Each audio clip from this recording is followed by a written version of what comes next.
अस्सलामु अलैकुम वरहमतुल्लाह। मुहतरम मेरे प्यारे साथियों, आज आप हजरात के सामने मुफ्ती शमाइल नदवी साहिब ने अल्लामा अनवर शाह कश्मीरी साहिब के ऊपर क्या फरमाया, सुनिए। अस्सलामु अलैकुम वरहमतुल्लाहि वबरकातुहू। इस वक्त मैं कश्मीर की मारूफ शख्सियत हज़रत मौलाना अनवर शाह कश्मीरी रहमतुल्लाहि अलैह के मस्कन के पास खड़ा हूँ। लोलाब में ये एक इलाका है, वरनऊ एक गांव है और उस गांव में ये इलाका है अनवराबाद। इस गांव को और इस इलाके को हज़रत के नाम की तरफ ही मंसूब किया गया। और इस वक्त जो आप मेरे सामने ये घर देख सकते हैं, ये जो कदीम सा घर नज़र आ रहा है, पुराना घर, ये दरअसल लोगों का कहना ऐसा है कि इस घर की निस्बत हज़रत की ही तरफ है। बाकी हकीकत हाल से अल्लाह रब्बुल आलमीन बेहतर वाकिफ़ है।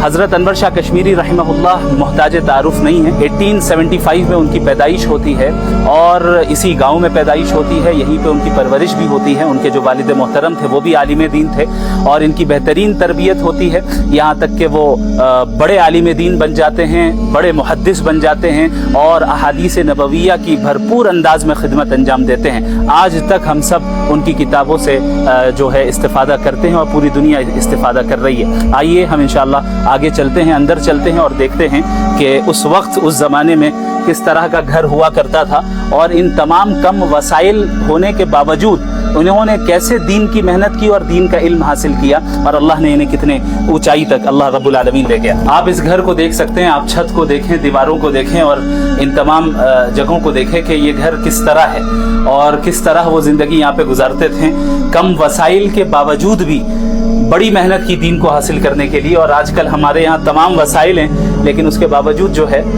हम कमी कोताही करते हैं दीन को हासिल करने में। और इस तरफ भी बाज़ कमरे मौजूद हैं और ये ऊपर का जो हिस्सा है छत की तरह है।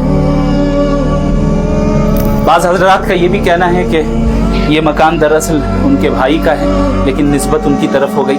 बाकी अल्लाह रब्बुल आलमीन बेहतर जानता है। ये गांव वही है, ये बस्ती भी वही है जहाँ पर हज़रत की विलादत हुई और परवरिश चली। यहाँ उनके घर के करीब एक चश्मा भी है जिसकी निस्बत भी उन्हीं की तरफ की गई है और इसे चश्मा-ए अनवर कहकर पुकारा जाता है।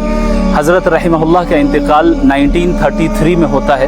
अल्लाह रब्बुल आलमीन से हम दुआ गो हैं कि अल्लाह हज़रत के दर्जात को बुलंद फरमाए और उनके इल्म से पूरी उम्मत को इस्तिफ़ादा करते रहने की तौफ़ीक़ अता फरमाए। जज़ाकुमुल्लाहु खैरन।